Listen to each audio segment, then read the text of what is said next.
How's it going, everybody? This is Dave Meltzer. We're going to be here for the next 2 hours talking pro wrestling. We've got Bryan Alvarez, of course, of Figure 4 Weekly, with us, and we'll be joined by Mike TENAY and Larry MATYSIK in about a half an hour, talking about, of course, the TENAY debut on television, which will be this Friday at 3 o'clock in most of the United States, except for Baltimore, Philadelphia, Washington, D.C., and New York, where it will air at different times. New York will be 2:30 on... what day? Tuesday. The following Tuesday, and then Philadelphia will be midnight Saturday, and Baltimore, Philadelphia will be at 4 a.m., and I think that's on Saturday, but I could be wrong.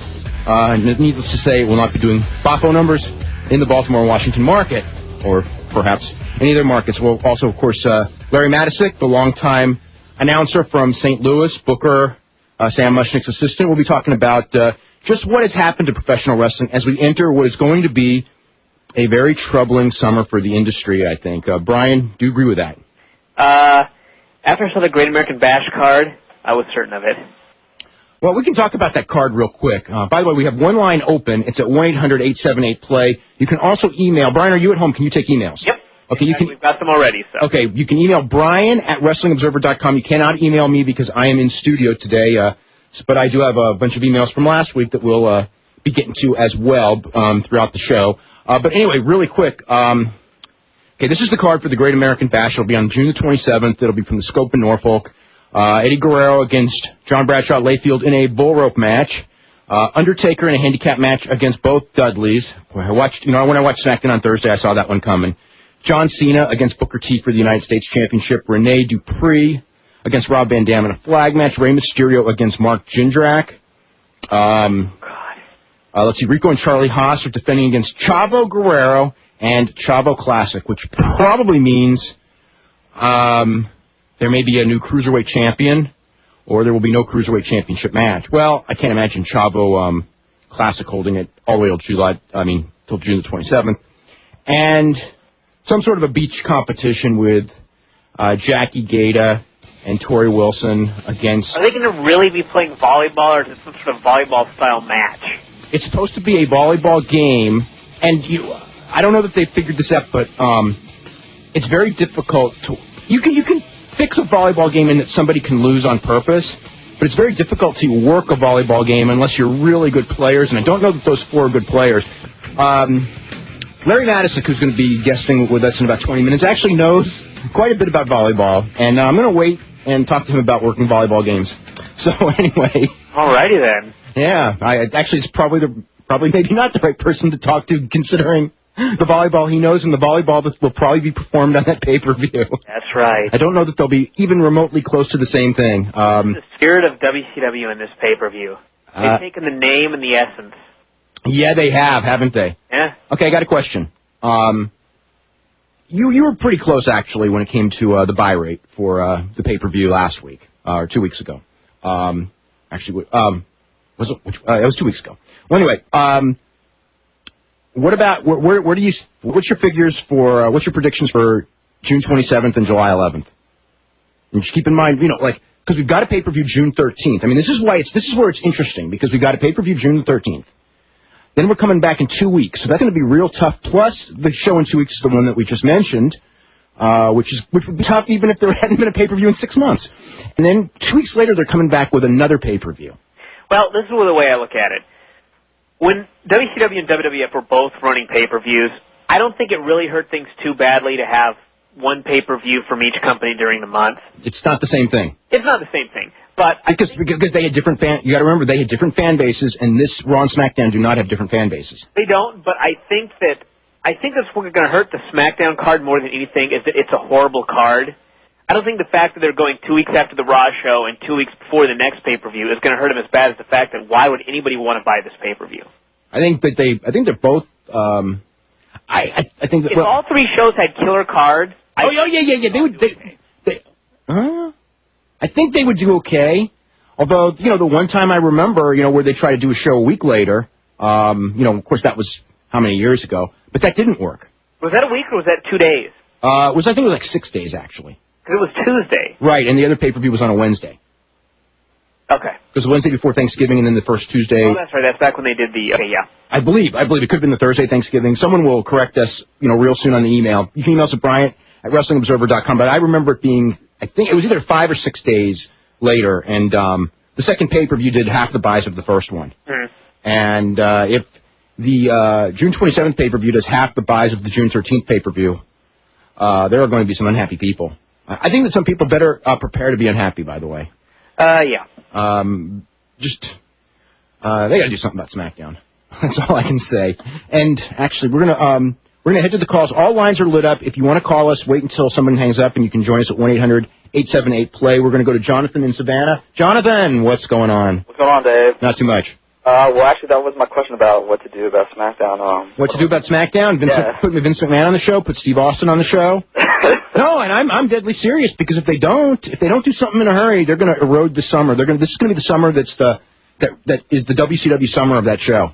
I mean, is there anybody? Actually, my question was: is there anybody you see, like, either within the company or somebody like outside of the company to do, like, that they could get or move over to help out with the depleted, like, the heel side, that somebody they can just put in there? Okay, look, heel side. Okay, Vince McMahon. Okay, which we've talked about. Although again, that's a Band-Aid. That's not really an answer. And Undertaker and the Dudleys, I don't know what they're going to do to make that a pay-per-view match. I mean, putting Paul Bearer in the trunk of a car isn't the answer. I don't see it. How do you ever get him in that? Well, it wasn't Paul Bearer, that's why. But, I look at that card, and it's not there. Maybe they should send some writers over. It's not the problem's not the writers right now. The problem is the talent. They don't have enough talent for two brands. Oh, yeah. Well, hold on a second. When you look at that card, that's a horrible card. I don't care who's on it. Okay, it's a horrible card, but now who is not on it, or how do you, with the roster that they have on that side, I mean, yeah, we could do some things. We could put A against Chavo, and have a good singles match. I mean, we could easily make a better wrestling card, but I don't know that we could make it a card that's going to appreciably draw more viewers. Yeah. Here's someone suggesting they could turn Edge and put him on SmackDown. Yeah, but that's the plan for Raw. Mm-hmm. To keep him on Raw, yeah, you could do that. You could send Kane over. I thought they were going to send Kane over, before WrestleMania. Yeah. But again, even with Kane, so you go with Eddie Guerrero and Kane as a main event. Is that really going to, you know what I mean? Is that really going to do anything? Yeah. And Edge by himself isn't going to do anything. It needs more. Vince, and then maybe, and here's the other question. Again, can Eddie Guerrero carry that show? I mean, I know that it's not fair to blame him for this, and I don't blame him for this. But at the same time, there is no proof that he could carry the show even, you know what I'm saying? Yeah, but he's also been handicapped with this feud. Oh, absolutely. Absolutely. But, again, even on the babyface side, you've got Eddie Guerrero and you've got John Cena. That's it, really. And Undertaker is the guest attraction, because Mysterio and Van Dam have been, they're in the same thing as the Dudleys. They do their 15 minutes on TV, but they're really not, they've not been positioned as top guys. I think that's a lot, what a lot of the problem is that you had so many guys there for so long that have been put in this position where the people have been taught not to care about them, and now they need to care about them, and the people don't. Yeah. So, anyway, but it's, same thing with WCW. If you get right down to it, WCW, the period when they went down, 1999 and 2000, Bryan, you and I talked about it every week in 1998 when they were riding high. Yep. That's when they made they actually made more mistakes in 99, but the point is they started making those big mistakes in that. They could make mistakes, and it wasn't going to hurt them during that period. But in 99, because of all the mistakes that they had made, it didn't matter what they did, they were going down. Oh, I think they were still salvageable certainly in October. They were salvageable, but... No, they'd hurt themselves. It was tanking. Well, of course it was tanking, because the first 9 months of 1999 was horrible. Yeah. That doesn't even have to do with the fact they made the mistakes in 98. Even if they had not made any mistakes in 98, there was 9 months there of some horrible television that was going to tank any company. Mm. You wrote the book. WWE at its worst, in 2001, the year that they started tanking things, and nothing like WCW in 99. Yeah. It's funny because before I wrote it, I thought that, Vince, the stuff that he'd done with the Invasion and some of the booking that he'd done, I thought that was the most horrible stuff that had ever been seen. And back, it was not even in the same ballpark. Oh, no. No comparison. Oh, no.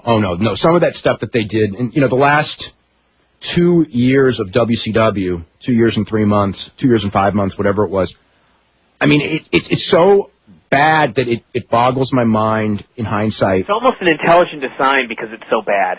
Yeah. I mean, it really shows that people who ran wrestling or ran that wrestling had no idea. No. I mean, no idea of wrestling fans.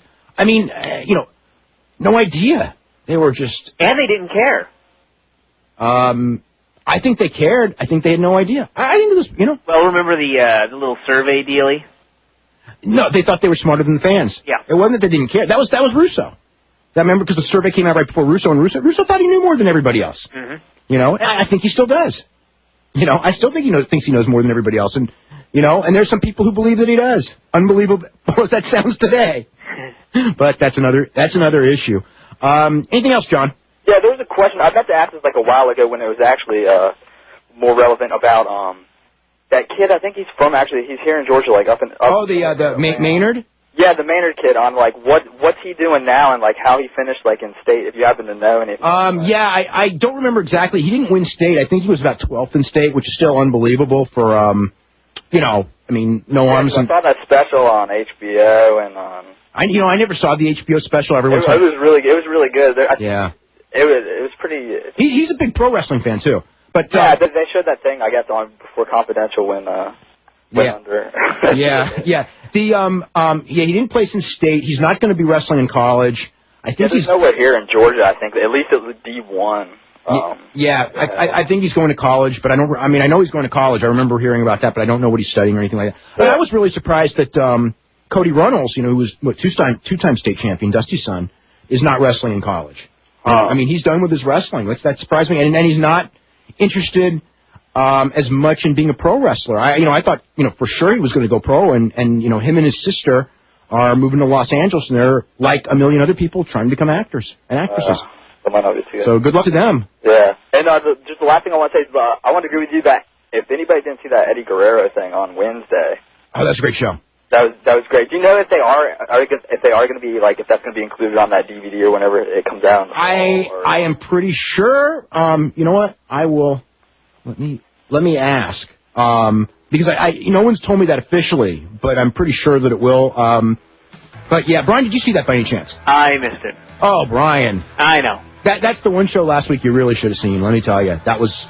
Yeah. It was almost too good for wrestling. It was too good for wrestling because it was just a really well done thing. There's a lot, and I know Eddie Guerrero a little, and I know his friends real well, and there's a lot in there that I didn't know. A lot. We also have Mike TENAY, the voice of NWA TNA, with us, and we'll be talking about, of course, NWA TNA, which debuts Friday at 3 p.m. in most of the country on Fox Sports Net. Its first national television show, and there's a lot to talk about when it comes to that. And, of course, Larry MATYSIK is with us as well. I want to mention also that you can go to www.wrestlingobserver.com. We have daily news updates, columns, television reviews, and all that good stuff up there, as well as information on how to subscribe to the Wrestling Observer newsletter that I put out every week, and Figure 4 Weekly that Bryan puts out every week. And Bryan had two of his funniest stories in a long time this week. Actually, one was on the Great American Bash pay-per-view, and the other on John Bradshaw Layfield, and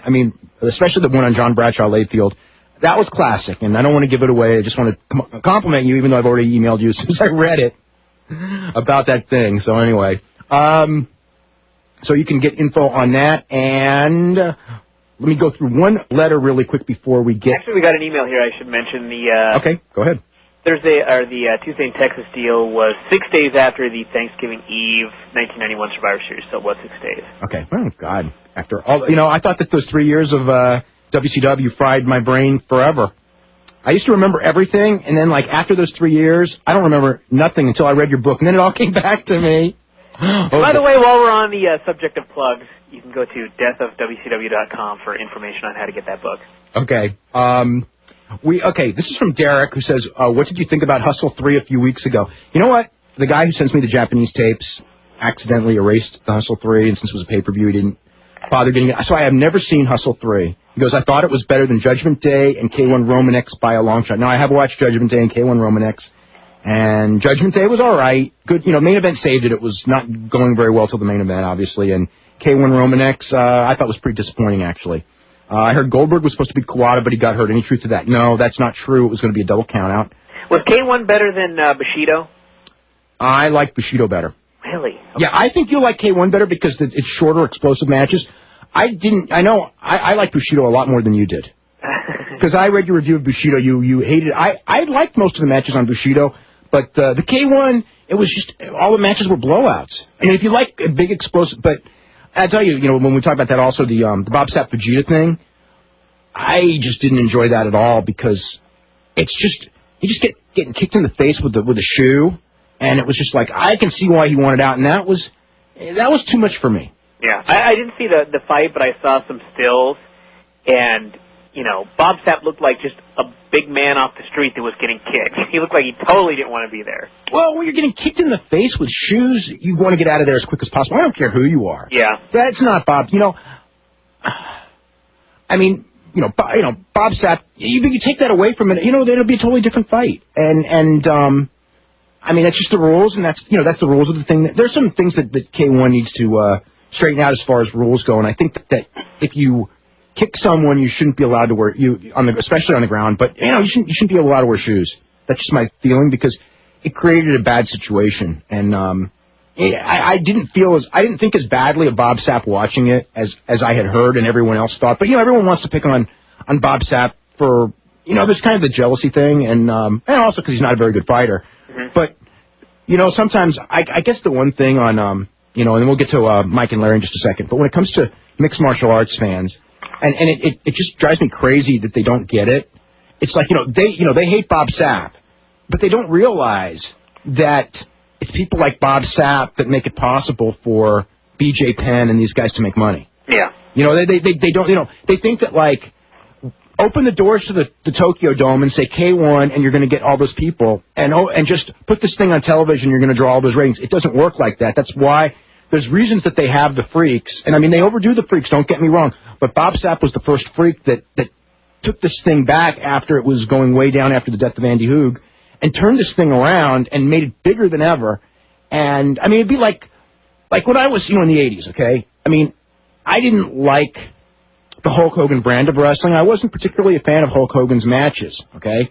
However, I was not stupid enough to know that if Hulk Hogan went away and just quit forever, that wrestling would be better off without him being there. And I think that the people, and then it's the exact same correlation, really. The people in mixed martial arts, they don't get business. I'm not saying all of them because that's pretty bad. When you start generalizing, you're an idiot.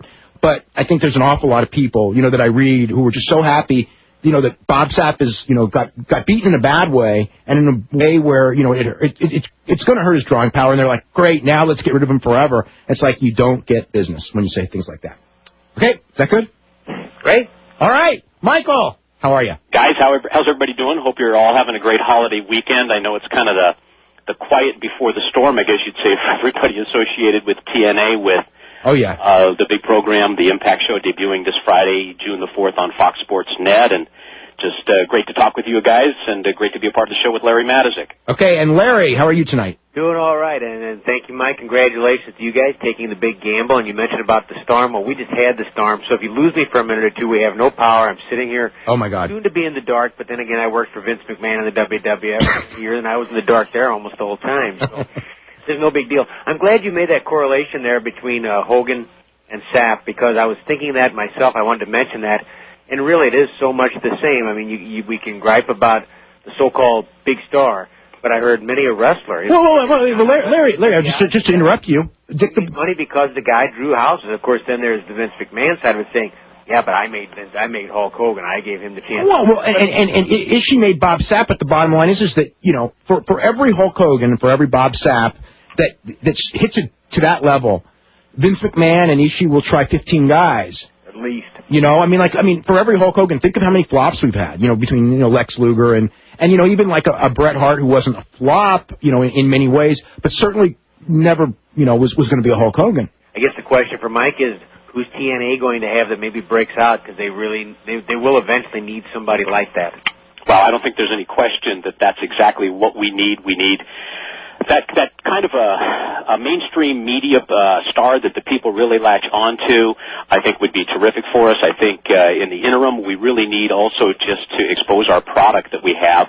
And I think competition really in the past has been so great for the industry.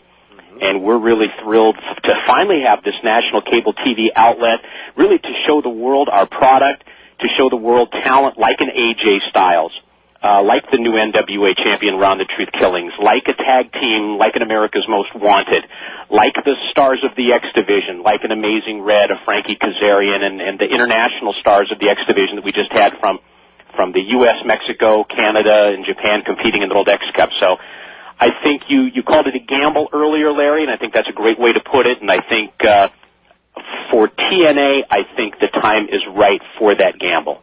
Okay. Choice. Eventually, you have to take a gamble, whether you're Vince McMahon or Sam Muchnick or Paul Bowser. I mean, there's a certain amount of gamble involved anytime you do promotion. Yeah. No, Larry. Before we get back to the TNA thing, a lot of people don't know this, but your daughter was a very good college volleyball player. Well, thank you. I appreciate it. I'll plug her. Yes. She just graduated. Yeah, she just graduated. She played a small D3 in Atlanta, although it was in a very tough conference. Actually, they played 8 of the top 25 in the nation. Wow, really? She played for all 4 years. She finished as a triple 1,000 player, which is 1,000 kills, 1,000 digs, and 1,000 assists. Part of that, of course, is because she had to change positions in the middle of her career. But yeah, she had a very good career. Thank you for mentioning it, and I'm sure Kelly will be very happy that I'll tell her Dave gave her a plug. No, but the reason I'm bringing that up is because there is going to be a volleyball match on the Great American Bash pay-per-view with Tori Wilson and Miss Jackie against Dawn Marie and Sable, I believe, are the teams. That could be entertaining, and somehow I doubt it'll look a little bit different than college volleyball between the top 10. Okay, no, here's the thing. And again, I don't know what their ideas are for this, but they're doing a best-of-3 thing between volleyball and with the chicken fight, and there's the sand. I didn't know that. The sand fight. Okay, but the point is, this isn't the thing. You can tank a volleyball game, easily, by not. Goodness, yeah. Okay, but I don't think that you can work a volleyball game. I think you have to have a certain amount of skill to be able to work it. I couldn't work a volleyball game, and I think that, and I don't. Played, you can't work it because, otherwise you have to have certain skills. There are certain fundamental skills in volleyball, just on any sport, but in particularly volleyball, that it's going to be scary. It's going to be scary. I don't know how you're going to tank it because it may just if they try to tank it and they don't have any skills to begin with, boy, is that going to be. Well, the odds of all 4 of them having, because if you're doing 2-on-2, all four of you better have skills, or it's going to be a disaster. It's basically a beach volleyball game then. Yeah, it's a beach volleyball game, but beach volleyball, those guys are fantastic athletes. Incredible athletes. Yeah, I don't think that they realize. They could be in for. They think they've had stiff muscles before, but that's for a different reason. They're going to have some other stiffness. But they're not going to do that type of thing, I'm sure. But it's going to be ugly. Interesting concept. Yes, I would say so. It's a reason to wear a bikini. Yeah, and jump up and down, but they have to do something athletic though with it. I think that would be helpful. Yeah, it's not going to be easy. Mike, the big story, of course, for this week is your show beginning on Friday, taping on Thursday night. And I don't know how it's going to work. And I hope, of course, we all hope it does. But the reality is it's a tough time slot. It's a tough time for wrestling, and you've got to get people's attention in a television universe with hundreds of stations and with your probable core audience at work. Boy, you're right, Dave. I'm aware of the negatives. You've pointed them out, the Friday afternoon time slot. Is this the right time to get involved in this kind of TV show with the down cycle of the business? And I have to admit that those are questions that I had as well. And I was fortunate enough to spend the last week in Hawaii, sort of getting away from things and recharging. That's your last chance. It was a great getaway this past week, and I think I finally had it maybe delivered and hit right between my eyes. We were like 8 hours late getting to Hawaii, and of course they lost our luggage, so now I'm standing in line at the baggage service area in Honolulu, just getting ready to cut a promo on this guy, when of course he recognizes me as Mike TENAY from WCW. How Nitro was his favorite program, how he just loved watching the Monday Night Ratings Wars, and by the way, Mike TENAY, what are you doing these days?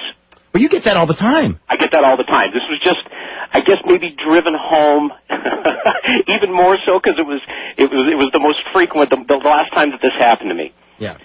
I just think that because we're so close to the business, because so much of the media coverage and the feedback that we receive is internet related, it's newsletter related, we often lose sight of the fact that such a big part of our audience, and who knows what the number is, 90% plus, will never read a newsletter. They'll never read an internet site.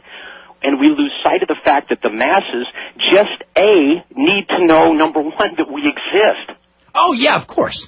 So I think from that standpoint alone, and even being aware of the negatives you pointed out, combined with the survival skills of TNA management, with well, we know that. Years of pay-per-views underneath our belt, and I'm going to go back to the word that Larry MATYSIK used earlier, gamble.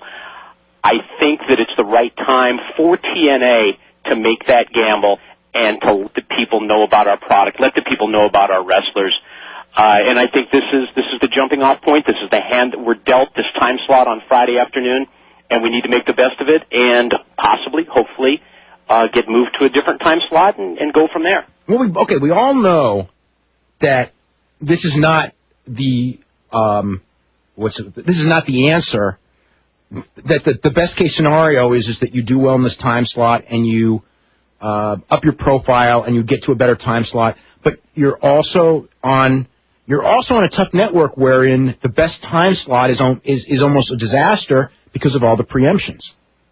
Because of the the nature of Fox Sports Net. I mean, if you're talking about the best time slot, if you had to pick a time slot, what would you say? Monday night from 9 to 11, right? Because that's what works. Right, absolutely. We know that head-to-head situation is going to work, and you're right. It may not be the answer, but I think it's an answer. Well, I mean, you have to do it, but the odds of success are astronomical, I think. Absolutely, and this is the same conversation that we had 2 years ago on this program, where the odds of surviving for 2 years, I don't even think that you would have put odds up on something like that. Yeah, well, things happened, and the business plan that they had, which was they needed 50,000 buys a week, that one wasn't going to work.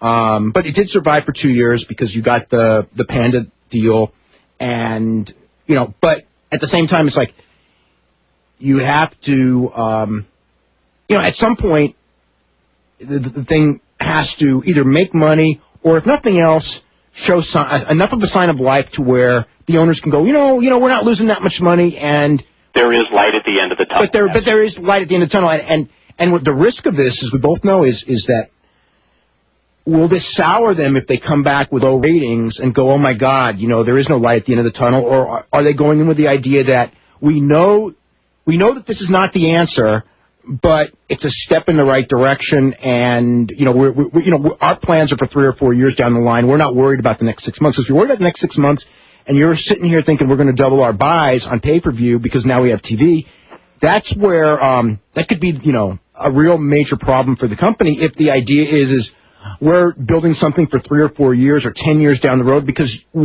if you are established nationally for years and years and years in wrestling, there's certainly the chance somewhere down the road that you can make money and just by the course of history and building. Absolutely. The cyclical nature of the business, the chance that, at some point down the line that's going to happen. And I think you're right. It is a long-term plan that is required, and really it's what has to be from the management of TNA. They have to realize that, and maybe the biggest aspect of that risk, the biggest aspect of that gamble, is that we do expose ourselves because we go out and have this program, this national cable TV show, but I think we have to do it. And I think some of the fallout that comes along with this may be, I'm not going to say equally as important, but can be very important to us in terms of the mindset of our management in contacting media outlets to promote our product, the fallout from the TV show. It also commits our company to working in that direction to gain us crossover mainstream publicity, to get the word out to the masses that TNA is out there. So I think that in addition to having the show as a vehicle, I think it's also going to get the mindset of management and the company headed in the right direction, that we do need to get more of that crossover publicity and let the people know that we exist. Has any sort of ratings target been set, or is that not even a concern right now? Has not been mentioned to me at all. I'm sure ratings are a concern, there's no question. But in terms of a target, no specific numbers. I think just judging by the the numbers that, were normally picked up in that kind of a time slot. I think the bar is kind of low, so I think that the opportunity exists for us if we're able to, catch on and put our best foot forward and show some of the great talent that we have out there. I think the possibility exists that, we can do a decent enough number that the network's looking for. Do you feel that can you be successful or show that glimmer of hope to management if one or the other, the ratings or the buy rates creep up a little bit, that you have the good ratings, that your buy rates start to come up a little bit? And I guess the question that's kind of behind that is, if you're running a weekly national show and you're also running a weekly national pay-per-view, are you competing with yourself almost? Well, absolutely. I don't think there's any question that that's the case, and I guess you have to have such a great TV show that you're driving people towards the pay-per-view. I don't think there's any question that with the increased exposure that our pay-per-view buy rates, they're going to have to go up. I mean, it would just be, seem to be almost impossible that you couldn't all of a sudden take our product and put it in some 80 million homes that now have the chance to watch TNA and not think that that's somehow going to equate to an increase in pay-per-view buys. Okay, but having said that, with ECW, it was real. I mean, and they did increase a little bit. The amount of increase in ECW when they got on that the Spike TV, and they had a much better time slot than you did, and it was obviously a much better period for wrestling.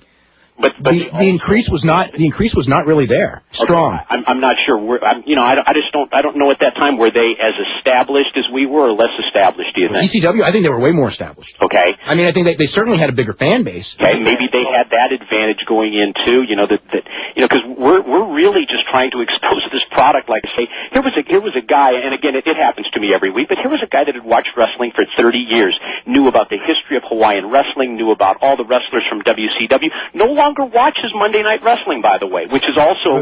Which is not unusual. Absolutely not unusual, and it usually follows the pattern, and he's the same age. It was a guy probably in his late 40s or early 50s. Well, there you go. Yeah. It's that same pattern that we've just seen time after time. The key part, Mike, was did you get your luggage back? No, Mike, no, this is... the next day. Okay, now, Mike, here's the interesting thing, okay? Now, you were talking... And Mike, you and I talk about this all the time about the over 35 audience that really went away in 2001. Now, if you're trying to get them back, we know that they've been fans, and many of them for 20 years, and then they, for whatever reason, didn't like Vince McMahon's wrestling.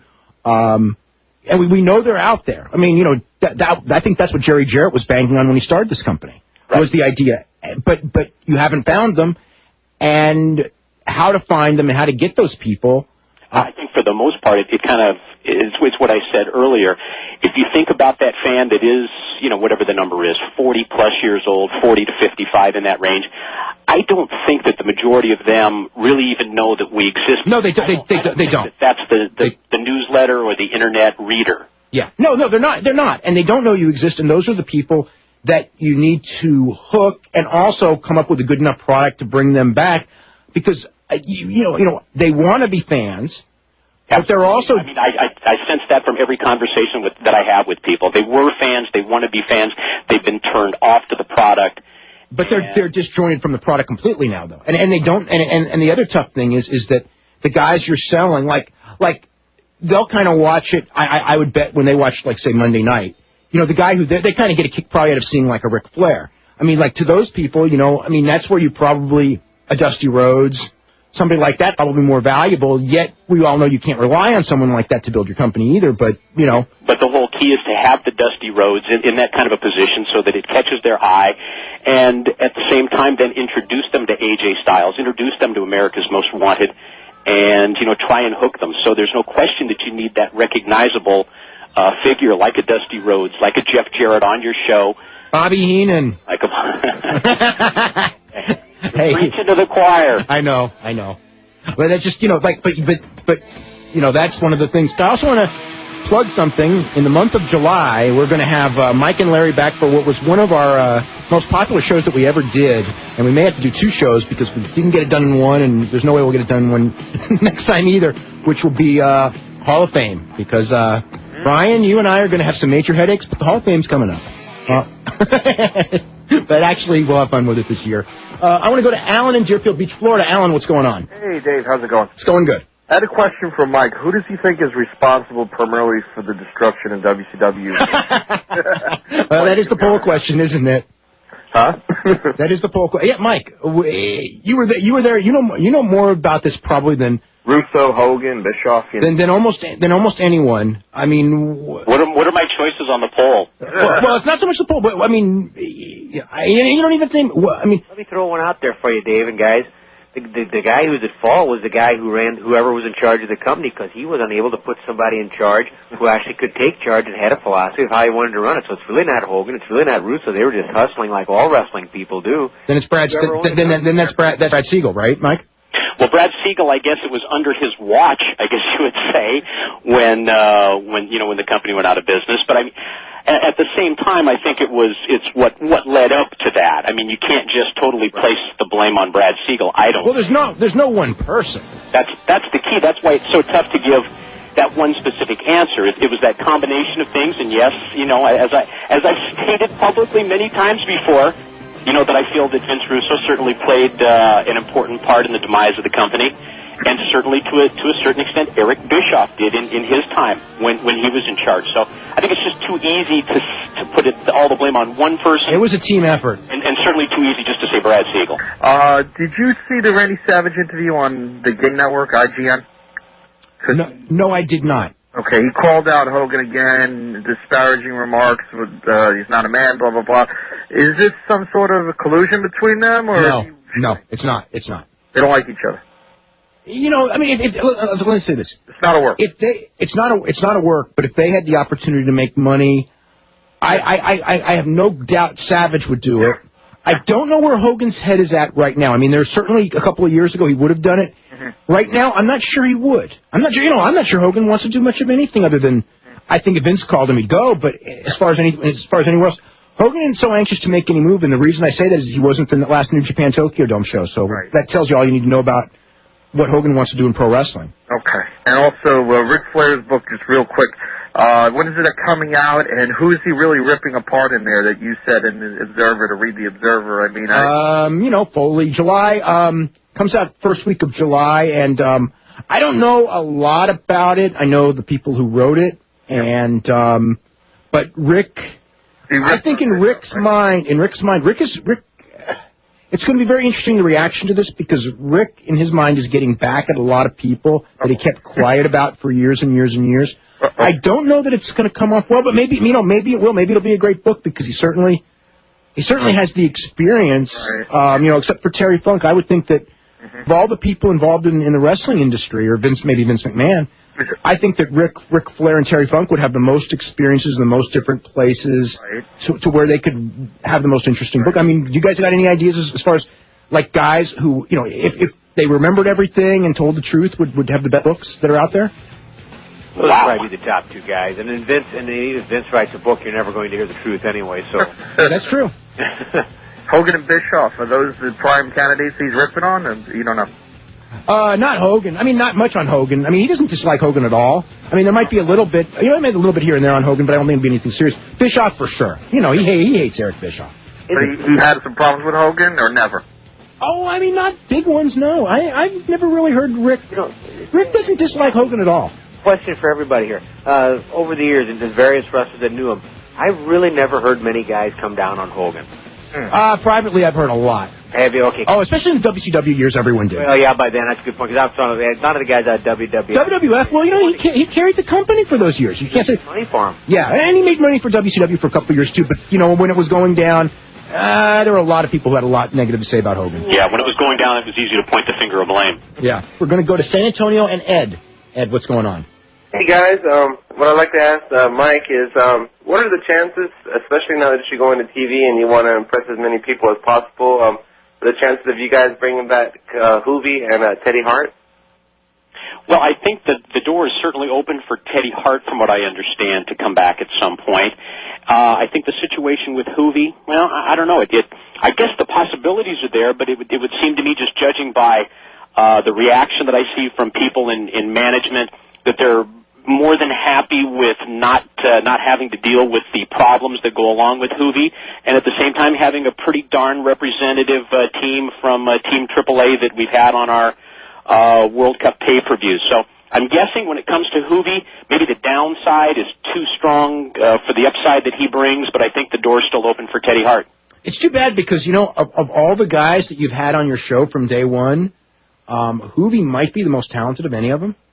And he's certainly, if not, in the top 3. Yeah, he had some incredible matches in a couple of stints that he had with us, but I guess at the same time, it's... I know. Unless you're the person that's dealing with him and the headaches that, that he sometimes brings to the backstage area, the headaches that he brings to the travel process and the like, it's one of those things where you just decide that it's not worth it.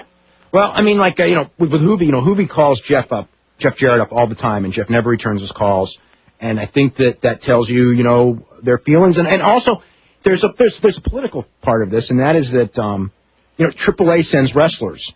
And it would almost be like going behind their back. Not really, but in a sense, they're sending a certain team, which they kind of pick, and they certainly have input into it, no question. And, the wrestlers don't want Hoovie on the team. Okay, that's probably an understatement. That would be the consensus opinion. Yeah, the wrestlers don't want Hoovie on the team, and I think that they don't necessarily want Hoovie.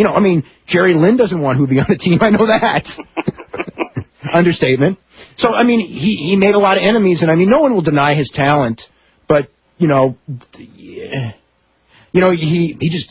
really immature for a guy who's been in the business for so long. Because Mike, you and I remember him when he started. It's been years now. Okay, and then add one more piece to the puzzle. Think of the last chances that Hoovie has had. Think of how many times Hoovie's been told that he's not going to get another opportunity, and then they'll bend over backwards, give him that chance, and you would think he would appreciate that more, but it seems to escape him after a very short time that he returns. Yeah. Got a new question here in regards to Conan's status, since he was backstage at the WWF show recently. Conan's status? I think that's going to be. Could we ask Conan that? He might not know. Yeah, I don't think that anyone knows except for who I think knows is Jeff Jarrett, and he's going to make a decision. But I think that at the end of the week we'll all know what that is. But the Conan thing, that's a very interesting one. And Mike, you don't know the answer, do you? No, I don't see how this is going to be resolved. I don't either. But he said his goodbyes last week, didn't he? I know that he certainly did to a number of people, not to me specifically, but other people came up to me and said that he had said that Conan had said their goodbyes to them. Yeah, he may be there, and he may be there Wednesday and Thursday. Certainly Wednesday. Right. So it's going to be an interesting week. That's all I can say on that. Ed, anything else? Yeah, I have one more question. This other website and their show, they decided to break the story that possibly, if it happens, can happen for like 2 years probably. And my take is, what is your guys' take on the Ted Turner supposedly wanting to start another wrestling organization?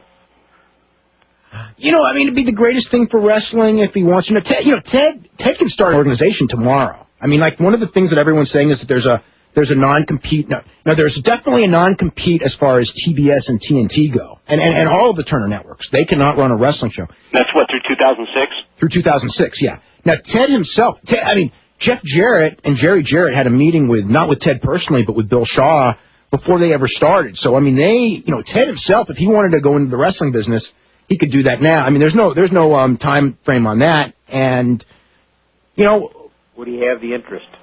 The age. I can tell you that there was a period. I'm trying to get the time right. This probably would have been about 2 years ago. Okay, so probably about the time that TNA started, that Ted asked one of his best friends, just goes, I am interested. He said he was interested. I am interested. What do you think it would cost? And he said, well, at a minimum, the startup cost is going to cost you $50 million. Okay, and Ted said, no, I'm not that interested. Now, I don't think that the finances are any easier now. I think, in fact, they're probably more difficult. Now, at that time, the thing that was the killer, there was a time where if it was $50 million, Ted would have done it in a heartbeat, but that's when he was one of the richest men in the world and the stock hadn't gone down. And think of the timing of 2 years ago when he was approached, and think of the timing of the bottom falling out of the AOL. It was about the same. It was about the same time. Where Ted's fortune, while still an incredible number for us, but not for him, his fortune also. Yeah. So I think that as far as, do I think that there's nothing to it? I think that there's always going to be an interest there. I don't think that anything seriously has been done on it. And I think that, if he does or not depends on the state of the stock of AOL Time Warner, the health of Ted Turner, and many other factors. But would he want to get... I mean, there's always going to be a little itch in there for him to do it. And if he has people who he can trust to run it, which, that was probably his biggest problem from day one when he started the last company, was he picked the wrong people to run it. You hit the key there. I mean, he's got to have somebody who he believes in, who actually has a concept of where he wants to go, a philosophy that he can stick with, not just the usual angle shooters out there thinking, oh, boy, we can take Ted Turner for a couple $100,000 next year. If he has that, then it would be dead in the water anyway. Okay, well, Larry, you know Jim Herd better than anyone. Oh, yeah. And Jack Petrick as well. Back in '89 when the thing, you were more in the middle of it than anyone really knows about what happened, and it was a disaster because ultimately, and this is my take, and this is one that you know more than anyone on. They didn't get the product. They just didn't get the product. They didn't get wrestling fans, and I think that was the biggest handicap of the Jim Herd regime, even though... They did not have a clue. Yeah. I sat with Jim Herd, and eventually Jim Herd and Jack Petrick both, when I was, in the process of trying to make a deal with them. And it was like sitting down with a sixth grader who'd seen wrestling on television and trying to explain how this whole thing worked, and they didn't have a clue. They had no clue. They had no idea where they wanted to go with the product, because I remember specifically asking, we met at the press club, in fact, in St. Louis, at a dinner, and I said, the big question to me is, what do you want to do? Do you want to be a television program, or do you want to run a more traditional wrestling program? And that was, don't forget, pay-per-view was just really starting to kick in, but it was obvious there was some money to be made there. What do you want? What's most important to you, the TV show or running house shows? What's most important? What do you want? And they just looked at each other. They didn't know. Yeah. Much less the fact that they didn't know anything about wrestling, which... Or talent. Or talent. No, not at all. Although the Herd's first year, they lucked into some awesome matches. Oh, yeah, well, they spent a little money, and let's face it, people were looking for an option, and there was a bigger pool of talent from which to draw at the time. Yeah, that's one of the big things that no one talks about. There's no pool of talent to draw from now. Yeah, well, that's because all those territories that produced it are dried up. That's right. And if you go say, well, there's Goldberg, there's Austin, that's right. Austin might work 2 matches the rest of his life. Goldberg, he's not going to go out there and work 20 matches for a month. Yeah. Come on. Who is the talent? That's why it's never been more important to have an alternative product to help create new stars. And it's never been more important for someone to go out there with a 7-year plan. Yes. And not a 1-year plan, and start a real good training school and find some guys, and I know WWE's done this a little bit, but go to the Olympics like Vern Gagne did, and bring back Ken Patera, you know what I'm saying? Or go to football like, and I know Jim Ross has done this he's signed out of the University of Oklahoma, but get some of these guys and get them interested, because ultimately, the guys that we have now on top, most of them are not young. Most of them have gone through incredible physical punishment, and we need a new set of stars come up, and John Cena and Randy Orton are not going to carry this business all by themselves. Area 2 from them would be those who don't quite make it in football, don't quite make it in wrestling, but they are terrific athletes. They just don't quite crack into that top layer of the professional sport they've maybe chosen in football. The Brodies, many of them, the Mulligans. Most of your top stars from that era were good college football players that weren't good enough to play in the NFL. Quite good enough. Those are the guys you got to tap into. Larry, we have not talked about this, but why don't you mention a little bit about the tapes and the DVDs from St. Louis that you're involved with? Still doing very well. We're not having the burst of activity we had around Christmas, of course, but we've now completed 7 volumes of the old Wrestling at the Chase, the highlight type shows. We'll end up with 10 volumes when all is said and done. The last one will be Sam Muchnick's farewell card with action from the arena, or the Checker Dome as it was called back then, January 1st, 1982, and also the private party that we had for Sam afterwards. So, the tapes are doing well. Can I plug the number? Go ahead. 618-286-4848.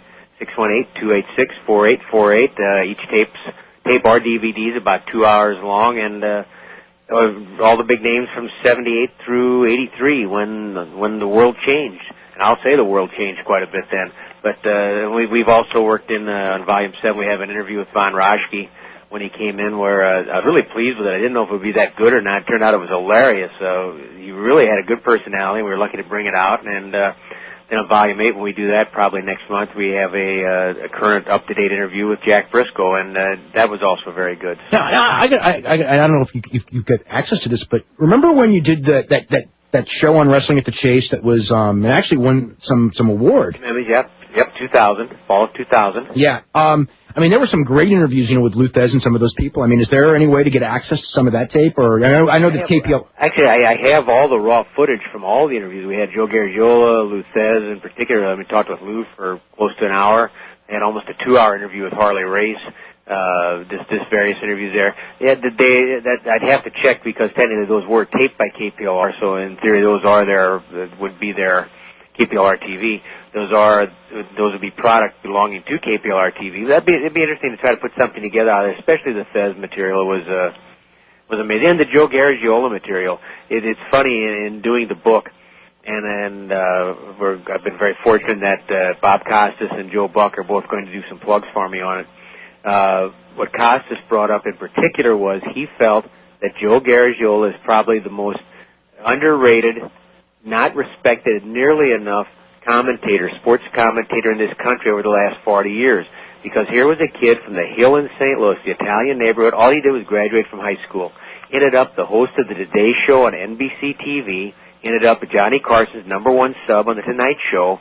And really, where did he learn to talk? Where did he learn to think on his feet? It was doing the original Wrestling at the Chase in 1959 in St. Louis. And it's a very good point. I mean, Joe, when I did the interview with him, boy, was he a sharp cookie. I mean, he had the chops, so to speak. He knew how to talk. He knew how to handle himself. And that opportunity to go on Wrestling at the Chase and just to sail, because Sam Muchnick and Harold Copper, who owned Channel 11 at the time, both told him, we believe in you. You can do it. Say what comes into your head. Go for it. And they let young talent sail. Would that be nice if that happened in wrestling once in a while now? Well, Josh Matthews. Yeah, right. real quick, want to mention www.wrestlingobserver.com, updated news every day, TV reviews and all that, plus info on getting subscriptions to both the Observer and Figure 4. Mike, I wanted to ask you this before we got back to the phone calls, because we have not had you on since the death of the great Goliath in the Cauliflower Alley Club, which is something totally different. The death of the Cauliflower Alley Club? No, the death of the great Goliath. But you probably saw as much of Gordon and Goliath as a tag team as I would think almost anyone living. And where do you rank them? I'd have to tell you that, especially for that era, I think they were the best tag team, really, of the, I'm going to say 1970s. Really? Certainly that I saw on a regular basis, and so much of what they did in the 70s now is a big part of the lucha style, even today, years later. But I think that in terms of history, I don't think that Gordon and Goliath will get nearly the recognition that they deserve for being one of the great tag teams of all time. I would definitely put them in the top handful of teams that I've seen, in any era. Okay, Hall of Fame? I tell you what, that's one that I have to think about from a drawing standpoint. To me, they were always the perfect complement to the show, especially in terms of a 2 or 3 down from the top match that oftentimes was a much better match than you would see in the main event. But in terms of absolute drawing power, I have to think about that before I can pull the trigger on saying Hall of Fame for them. Okay. You're going to Kansas City. Why did they go there for that? They had to get out of L.A., you know? They were in L.A. for so many years, I guess. Why go to Kansas City? Well, I mean, I don't think they knew what they were getting into. And they were out of there pretty fast, too. Probably both of their doing and management's. Yeah. Oh, yeah, I know. Because the other thing with Gordon and Goliath is, I mean, they did great in Texas, they did great in California, and they did very well in Japan. But when you get them to, Atlanta, working with Bob Geigel and Bob Brown every night. Yeah, in Atlanta and Kansas City. I mean, do you think that they wanted that fast-paced style? I don't think so. I know that none of their opponents did because they couldn't keep up. Number one. Yeah. Think what the payoffs were when they went to Kansas City. Oh man. Yeah. It was hard. Let's go to Scott in L.A. Scott, what's going on? Yeah, Dave, Bryan, good evening. How are you? Yeah, I knew it was you. Good evening. And I can't leave anybody else behind. To the professor, hello, and I can't forget Larry. How you guys also doing? And, of course... Sounds like the great Scott Walton. Yes, it is. That's who it is. It sure is. How are you? How you doing, Scott? Good, thanks. First of all, nobody else has called about this, but I got to say this. Congratulations, Professor, on getting the TNA promotion on Fox Sports Net. I am all set to watch it on Friday afternoon at 3 o'clock on Fox Sports West. I can't miss it for the world, so I'm looking very much forward to it, and I can't wait to see it. Well, I appreciate that, and I think it's a great opportunity for us finally to let the world really know what we're all about as a promotion. And I think we've talked about some of the negatives that are involved and inherent with the deal, but I think for us, for TNA, I think the positives are there, and we have to take that next step. We have to take that gamble, and I hope that we provide a product that you like, Scott. You know what? I can't wait. I've been going on a fan now for almost 25 years. And I watched some of the TNA on the Empire Sports Network, which you guys carry on. But now I'd be able to fully see it on Fox Sports Net. I can't wait for it. But I'd like to ask you a couple of questions, Mike, if I may. Number one, speaking of TNA, do you have a personal favorite wrestling match that you witnessed or even announced, for that matter? Well, I think with TNA, I try and break it down into the three separate categories we have, and I think we've had a real good run in terms of our World's Title matches. I can remember Jeff Jarrett match with the Raven and Jeff and AJ Styles. In terms of the X Division, God, I can go back even to some of the early X Division matches, a three-way ladder match that we had with Low-Key Jerry Lynn and AJ Styles, followed up by a series of international World Cup, America's X Cup matches of the X Division wrestlers that have been just a real pleasure to call. And from a tag team standpoint, we had a great steel cage match with America's Most Wanted against Triple X that to me really stands out. So it was good. Tough to narrow it down to just one match or one division, but I think we've really had standout matches from really all three categories. That's fantastic. Because you guys have really put on some great matches on TNA, and I'll be looking forward to seeing more on Friday. And gentlemen, earlier this evening, you guys were talking about books, and you were talking about Gordman and Goliath, some of the great wrestling, in which I even followed watching the history. And I also like to ask Mike if he's ever heard or read the book Richmond 9-5171, a wrestling story. Of course he's heard and read it. We all have. You all have? We've all read it. Oh, I don't know that we all. I mean, Mike and I have. I don't know if Bryan or Larry have. Right, of course, Scott's dad, Jeff Walton, involved with the LA Olympic Auditorium promotion, and has recently written the Richmond 9-5171 book. And my only comment is I'm waiting for the next volume to come out with even more in-depth stories. Well, we're thinking about it. I'll tell you something about that. That had to be when I was growing up. Okay, that had to be the most famous phone number in the world. I mean, I would see it on the roller games. I would see it on Wednesday Night Wrestling. I mean, in L.A., obviously, would see it on the weekend. But in English and in Spanish, and you would see it across the screen. And I would see it in Japanese wrestling magazines with a big poster. Right. And everybody, I mean, you didn't even have to watch Los Angeles Wrestling. And RI 9-5171 was like that. That was the Olympic Auditorium. And oh yeah, I mean like Richmond 9-5171. Like I haven't heard that number in 30 years, and I can do that. Luis Magana and Miguel Alonso would be proud of you. That's right. You should get my dad on. He'll tell you great. He'll have a lot of stories for you. Yeah, well, we're gonna get him on pretty soon. Don't worry. Okay. Well, fantastic. Well, listen, you guys, I will let you go. Thank you so very much. And if they, is it okay if I plug like information on the book if they want to order it? Go real quick. You can do that. Yes. Yeah. If they want some more info, they can contact me at Scott Walton at Prodigy, PRODIGY.net. If they want to email me if they're interested in ordering the book, I'll email them back. I'll give them all the information and do it from there. Okay, good enough, Scott. Dave, good to talk to you, and you guys have an excellent show, and I haven't forgotten, I got to renew your great magazine. Okay, thanks very much. We're going to go to Guy in Ladera Ranch, California. Guy, what's happening? Not so much. How you guys doing? Very good. I wanted to ask Mike TENAY a question about TNA as far as the product presentation that's going to be used now that you guys got a national audience. I've ordered every TNA show for the last 2 years, and the one thing that bugs me the most has been the constant outside interference and referee bumps in every single main event. you know, 2 of the last 3 weeks they specifically promised no outside interference, and there was outside interference.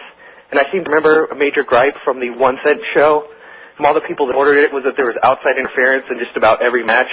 And if that's something the brain trust of TNA is keeping in mind, and how the national audience would react to that. Well, Guy, you make some great points, and number one, thank you very much for being a supporter of TNA. I certainly hope that that's the case when it comes to the mindset of the people that are booking the shows, that they keep that in mind, that you definitely can go too far in one direction with that, and that you have to, it's all really timing, and you have to do that when the timing is right with that kind of outside interference, and really use it to prolong a feud or to get a feud jump-started, as opposed to just using it as an out. It's almost like a crutch, so you don't have to ever do a clean finish. That's what I said. That to me is the most difficult aspect of balancing the books when you are booking matches, and that's, do you use it as a crutch, do you use it as an out, or are you using it to try and translate into business? One of the most aggravating things you ever hear from a booker. Now, how do we get out of this? Well, it's real easy. One guy wins, one guy loses. How complicated is this? But there's just the fear when you have a small talent, roster, that you don't want to hurt people. But, I mean, there's like, I think Greg Bastien actually gave me this saying, but I mean, it makes sense. Like, somebody has to die so somebody else can live. and what have we learned from our most well-received, critically matches when it comes to the X division? And they're not all clean. But a lot of them were. The majority are. Yeah. And I don't know what the number is, whether it's 85% or whatever. But I think, and I hope that we would learn from that standpoint that among our most well-received matches have been the matches with the clean finishes. And for the most part, they do not hurt the guy who's doing the job. Oh, not if it's a good match. It's done properly. Not if it's a good match. If it's a bad match, if it's a bad match, they're both hurt, even the winner's hurt. Absolutely. Stinker's a stinker. Yeah. Anything else, Guy? Yeah, one other question about TNA. I understand it's Jeff Jarrett's company, and he's going to be the top star. Is he planning, however well the company is going, is he going to continue being the top star no matter what? Just because for me personally, he just doesn't have that intangible to break through and really be the real top guy.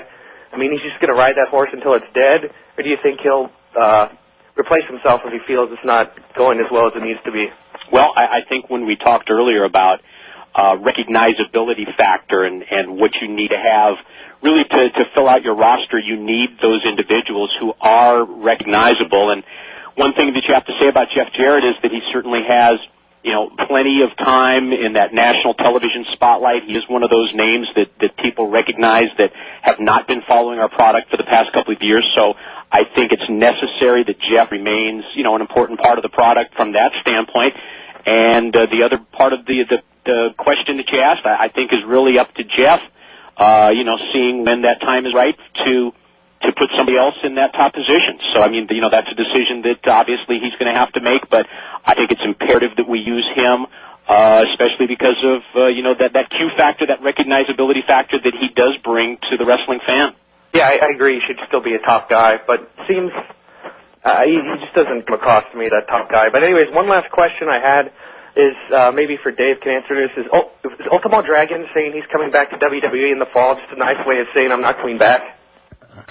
If I was going to bet, I would bet that you're right. It might. He has a contract. I can't imagine. I can't imagine him wanting to come back. And so, yeah, and I don't think that they really want him back that much. I think you're right when you say that. I don't know, as a fact, but yeah, I think so. It's almost the way that you read through it, isn't it, though? Yeah. He attained his goals that he always wanted to work for them. He always wanted to wrestle at Madison Square Garden. He always wanted this and that. He wanted to do one WrestleMania. He did it. I mean, it couldn't be fun for a guy who, really was a great star for years and years and years everywhere he went to be in that. That was a really sad position that they put him in. Lost in the mix. Yeah, I mean, just really no respect. You know what I mean? How did that whole thing get set up? Because it's kind of weird where they would just say, we're going to pay you, but... Well, they're not paying him. I think it's like he took like a leave of absence and said, I want to go home and I don't think that they were so adamant, like, you have to stay, because it's not like it's in their plans. Why not just release him? Maybe they were both sides were trying to be nice to the other side, you know what I mean? Vince trying to be nice? Well, it's Tim Ross. It was Jim Ross that day, I think, or it might have been Ace. I'm not sure. It's one or the other. And Dragon, I'm sure Dragon's trying to be political because it never hurts to, be on good terms with those people. Yeah, why would you want to cut your ties to them when possibly at some point down the line either you do return, which I personally I don't see it happening, but at the same time, he's involved in the wrestling promotion end of things too. It would be stupid for him. And he's definitely not a stupid man. He's a smart man when it comes to that aspect of the business. Yeah, very creative when it comes to booking too, and training, and a lot of people. I think a lot of people really underestimate his position in wrestling, especially in Japan.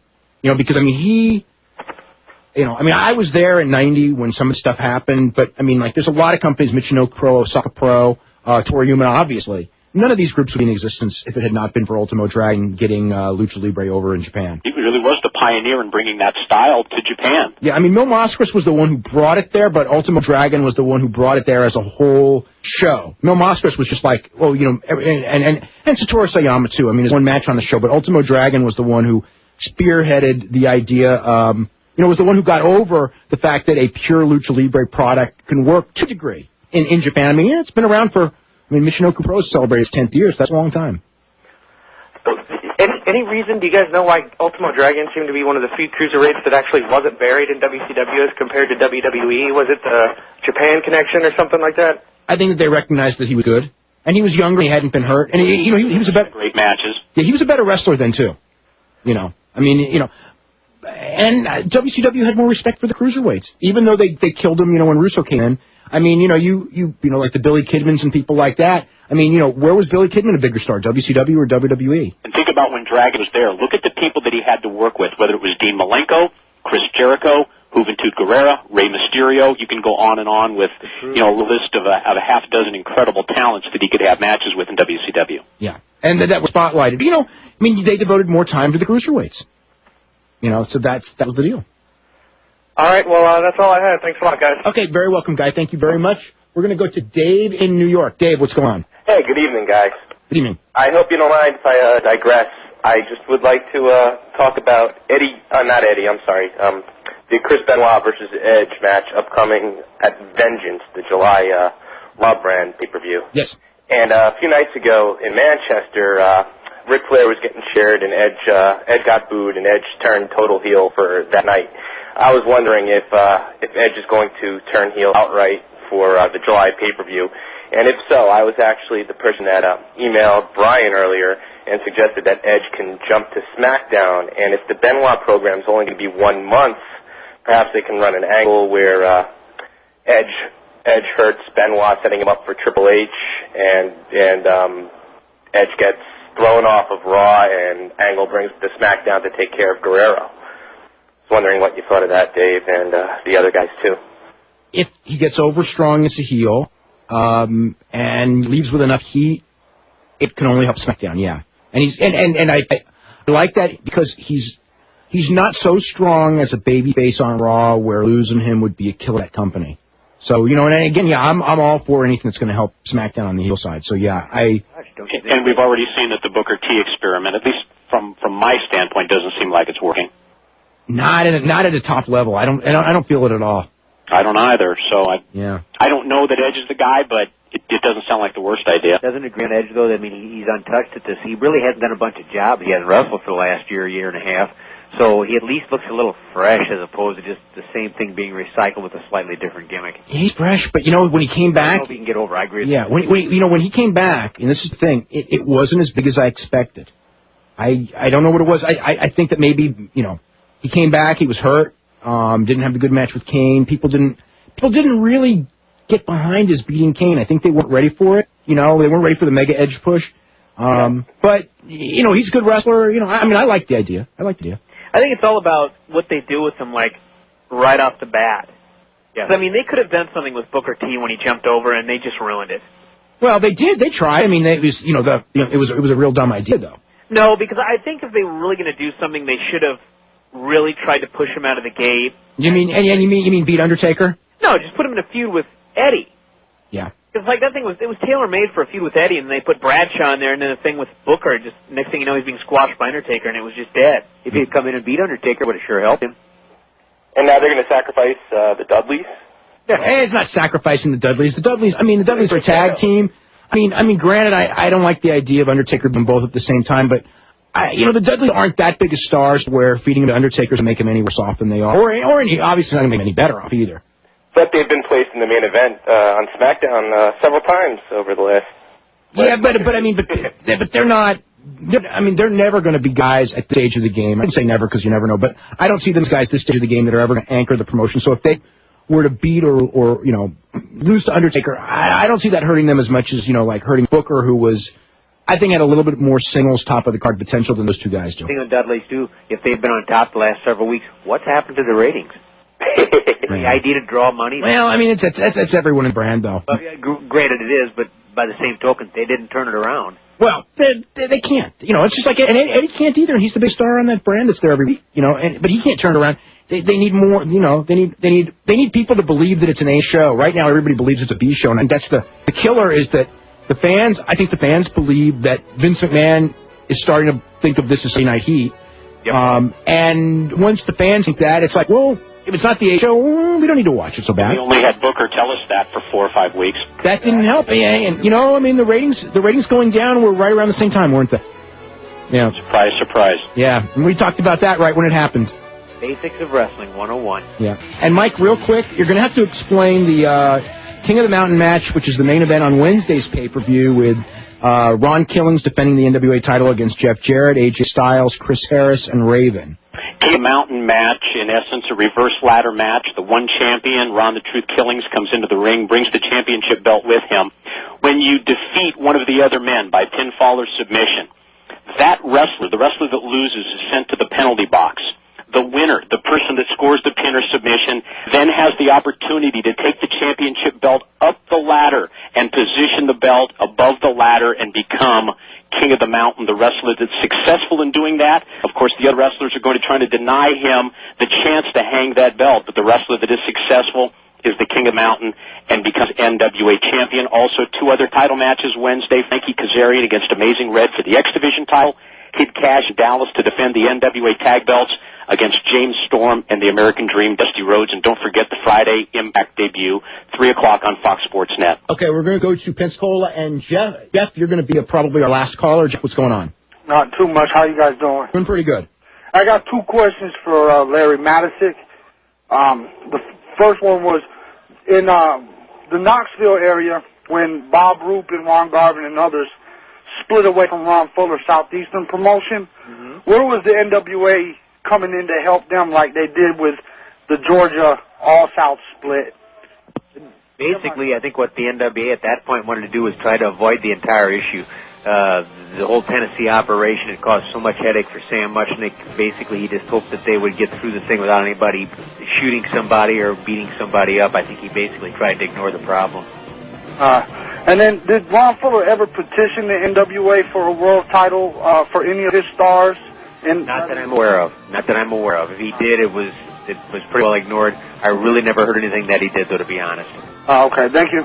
Okay, you're very welcome, Jeff. Okay, we are totally out of time. Larry and Mike, I want to thank both of you guys for being on. We're going to have you guys back on in July for the Hall of Fame, so that should be loads of fun. Especially guys, looking forward to it. Especially this year. Are you going to wrestle that night, or what's going to happen? Brian? Yeah, you have a big disagreement coming, right? What, Brian? What sense? I don't know. I'm reading between the lines here. Is there some sort of big issue? Oh, no. Me and Brian have been joking about the Hall of Fame. Match. Me and Brian have been joking about the Hall of Fame for a year now. But, and also, next week, Mike Modest and Donovan Morgan, we're going to talk about pro wrestling. Noah, everyone have a really good week. We'll see you next Sunday.